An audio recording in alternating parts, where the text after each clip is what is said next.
Hi అండి, అందరికీ నమస్తే. ఈరోజు రెసిపీ వచ్చేసి క్యాప్సికమ్ పెరుగు రైతా అండి. చాలా బాగుంటుంది. ఇది రైస్లోకి, అలాగే రోటీలోకి, అలాగే పూరీలో కూడా చాలా బాగుంటుందండి. మీరు ఈజీగా సింపుల్గా ఇంట్లో ఉండే వాటితోనే ఎలా తయారు చేసుకోవాలో నేను ఇప్పుడు చూపిస్తున్నాను. చాలా ఈజీగా మనం తయారు చేసుకోవచ్చండి. చాలా రుచిగా ఉంటుంది. చిక్కటి పెరుగు మనకి రెడీగా ఉంటే చాలు.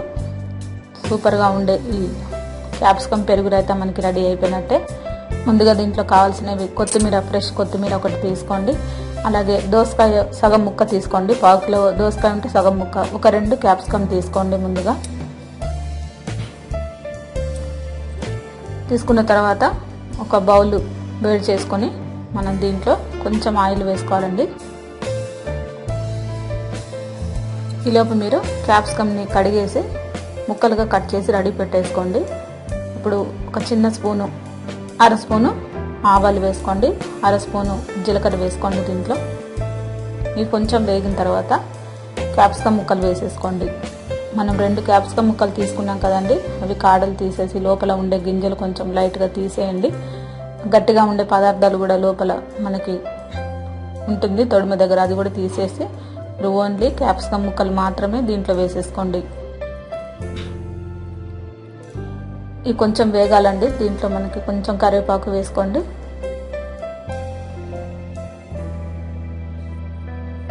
కరివేపాకు వేసిన తర్వాత సరిపడంత సాల్ట్ కూడా వేసేసుకోండి. దీంట్లో మనం కారం వేయొద్దండి. దీంట్లో మనం రైతా కదా చేసేది, కారం వేయకుండా మనం ఓన్లీ పచ్చిమిర్చి వేసుకోవాలి. దానికి కావలసిన ఒక 4-5 పచ్చిమిర్చి దీంట్లో వేసేసుకోండి.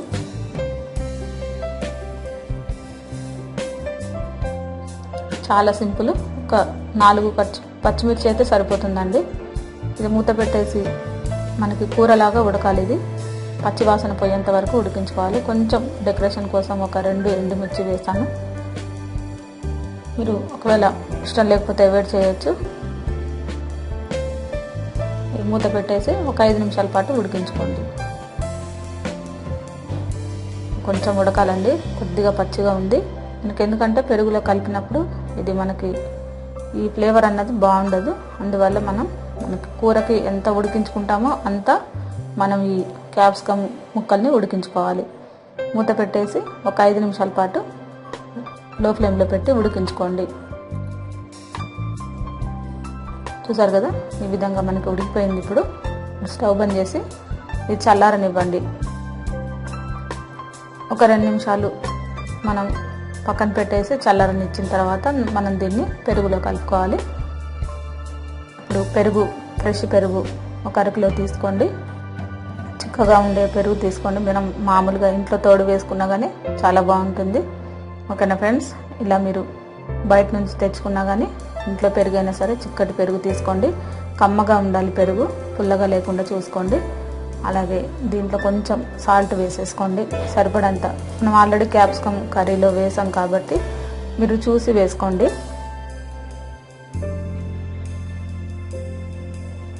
ఆ తర్వాత మనం దోసకాయ ముక్క, మనం సగం ముక్క తీసుకున్నాం కదండి, అందులో గింజలు తీసేసి పచ్చి ముక్కల్ని దీంట్లో కలుపుకోవాలి. మనం ఏమాత్రం కూడా ఉడికించకూడదు దోసకాయ ముక్కల్ని. ఇప్పుడు మనం కర్రీలాగా చేసుకున్న క్యాప్సికమ్ని దీంట్లో వేసేసుకోవాలి. అంతేనండి, ఇంకా మనం దీంట్లో ఏమీ వేయనవసరం లేదు. ఈ 2 కాంబినేషన్లో ఈ పెరుగు రైతా సూపర్గా ఉంటుంది. ఇప్పుడు మీరు దీంట్లో మనం కొత్తిమీర కూడా వేసేసుకుందాము. ఈ ముక్కలన్నీ కలిసేలాగా కలుపుకుంటే సరిపోతుంది. ఇలా మనకి చిక్కటి పెరుగు ఉంటే చాలా బాగుంటుందండి.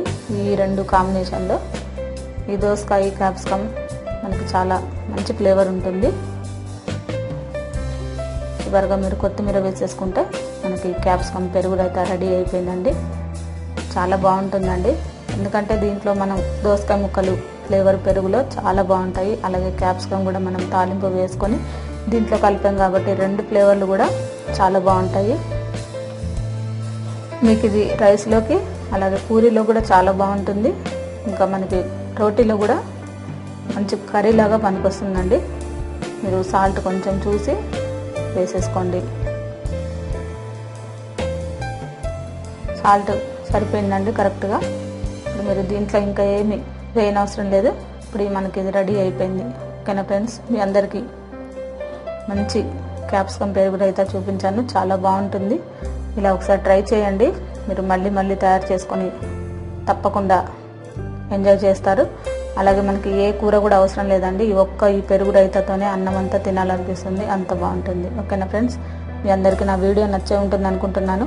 ఈ వీడియో నచ్చినట్లయితే లైక్ చేయండి, షేర్ చేయండి, సబ్స్క్రైబ్ చేయండి. అందరికీ వెరీ వెరీ థ్యాంక్ యూ అండి.